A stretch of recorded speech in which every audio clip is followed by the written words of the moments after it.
मैं समाज से कहूंगा, अपने शेड्यूल कास्ट शेड्यूल ट्राइब के हर भाई से, कि वो एक दूसरे पे टिप्पणी ना करें,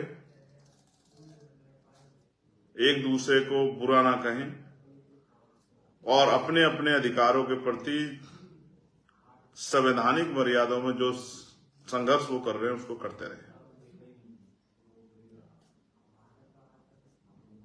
दूसरा, आजाद समाज पार्टी, भीम आर्मी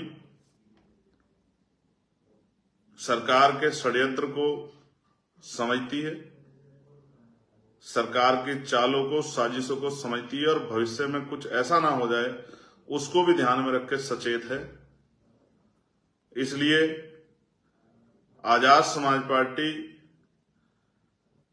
निजी क्षेत्रों में आरक्षण की व्यवस्था की जाए और इसके लिए सरकार को झुकाने का काम, सरकार को मजबूर करने का काम किया जाए और आरक्षण की सीमा बढ़ाई जाए। जिन भाइयों तक नहीं पहुंचा उनको 10% आरक्षण की सीमा बढ़ा के 15% से अतिरिक्त 10% आरक्षण की व्यवस्था उन जातियों के लिए की जाए। ऐसी जो है हमारी सोच है और उसके लिए 11 सितंबर को हम लोग दिल्ली में एक ऐतिहासिक आंदोलन करेंगे। हमें भीम आर्मी आजाद समाज पार्टी की शक्ति पे समाज के बुद्धिजीवी वर्ग के, जो बुद्धिजीवी वर्ग की सोच रहा है, मुझसे उम्मीद कर रहा है कि भाई चंद्रशेखर आजाद जो हमारा बेटा है वो हमारे अधिकारों के प्रति क्या सचेत है या नहीं है, या उसको फिक्र है या नहीं है। मैं उन सबसे भी कहना चाहता हूं कि जब तक मेरे शरीर में लहू का आखिरी कतरा है, ना तो मैं अपने भाइयों को लड़ने दूंगा और ना ही मैं इनके अधिकारों को दुश्मन की साजिशों का शिकार होने दूंगा। और जो भी आरक्षण के खिलाफ षड्यंत्र करने का काम करेगा उसको दिन में तारे दिखाने का काम हम लोग जो हैं वो करेंगे और एक बहुत ऐतिहासिक आंदोलन हम लोग 11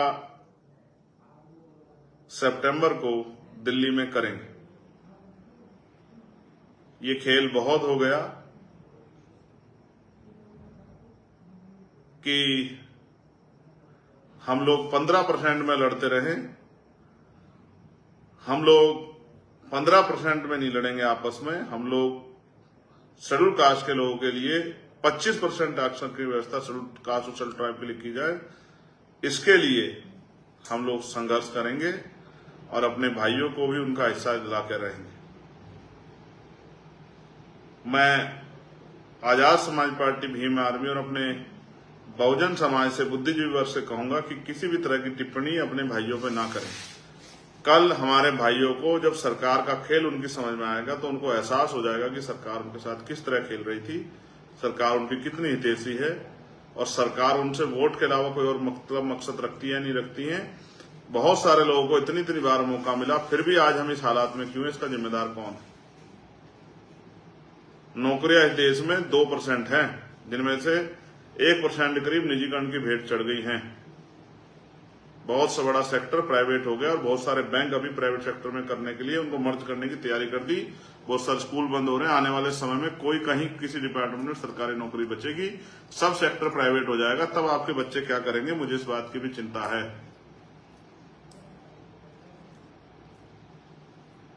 मुझे चिंता है, क्या आप पूरी जिंदगी जब तक जीवन रहेगा आपका, क्या आप गरीबी, बेबसी, जुल्म, जातिगत भेदभाव, अन्य अत्याचार से ही लड़ते रहेंगे या इस देश में अपनी हिस्सेदारी को भी आगे बढ़ाएंगे?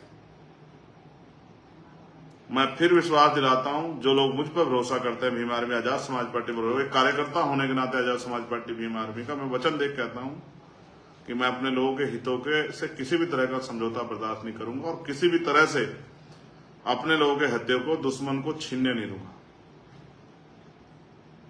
किसी भी कीमत पर, जब तक मेरे अंदर लहू का, मेरे शरीर में सांस है, लहू का आखिरी कतरा है, मैं उनको विश्वास दिलाता हूं, जो शक्ति उन्होंने मुझे दी है, मैं उनकी शक्ति के बदौलत उनको विश्वास दिलाता हूं कि मैं चंद्रशेखर आजाद और भीम आर्मी आजाद समाज पार्टी का एक समर्पित कार्यकर्ता आपको विश्वास दिलाता हूं कि किसी भी सरकार को उसकी साजिश का जवाब देने की शक्ति आप लोगों ने हमें दी है, वो जवाब हम लोग दे सकते हैं। लेकिन मैं आपसे भी कहूंगा, सावधान रहें, सतर्क रहें और आपस में अपनी एकता को ना टूटने दें। बहुत सारी चीजें समय के साथ जो हैं छनकर आपके सामने आ जाएंगी। बहुत सारी चीजें जो हैं छनकर स्पष्ट रूप से आपके सामने आएंगी, तब आपको एहसास हो जाएगा। मैं आप सबका धन्यवाद देता हूं कि आपने मुझे सुना। इसलिए मैं आपका आभारी हूं, मगर मेरा विश्वास है कि आप वर्तमान हालात, दुश्मनों की साजिश और आज की स्थिति में किस तरह से समाज को साथ लेकर चलना, इन फैसलों को मेरे समझेंगे। मैं बहुजन समाज का सच्चा सिपाही हूं, इसलिए मैं आपसे अपील कर रहा हूं, सावधान, सतर्क रहें और जिम्मेदारी से संवैधानिक मर्यादाओं का पालन करते हुए अपनी बात को रखें, अपने आंदोलन को चलाएं। किसी जाति धर्म पर टिप्पणी ना करें, किसी को बुरा ना कहें, अपने संवैधानिक संघर्ष को जारी रखें। और बाकी बात मैंने आपको कहा, जो सरकारें हमारी एकता तोड़ के हमें कमजोर करना चाहती है, उनसे हम सीधे सीधे जो संघर्ष है वो अपनी शक्ति के बल पे 11 सितंबर को दिल्ली में उनको जवाब देंगे और उनके इस झूठ को कि पोल को भी खोलने का काम करेंगे। हम पे बहुत सारे उस तरह के एविडेंस उनके प्रति हैं कि वो किस तरह की मंशा और किस तरह की इच्छा हमारे लोगों से रखते हैं, क्या वो हमारे लोग छुआछूत भेदभाव करते नहीं करते हैं, और वो हम लोगों के कितने हितैषी हैं। उन्हें आप सभी का धन्यवाद। लेकिन मैं समाज से अपील करूंगा कि वो निराश ना हो, कमजोर ना पड़े, मन में कोई परेशानी ना रखें। सुप्रीम कोर्ट और तमाम चीजों से बड़ी है जनता, और जनता जो है अपनी शक्ति को समझे। जिस तरह से हमने पहले भी, चाहे 2 अप्रैल को अपनी एकता से, चाहे दिल्ली में गुरु घर के आंदोलन में अपनी एकता से दुश्मनों को मुंह तोड़ जवाब दिया है, उसी तरह से हम सरकार के इन षड्यंत्रों का भी सामना करेंगे। इस बात का मैं आपको विश्वास दिलाता हूं। बहुत बहुत धन्यवाद। अब हम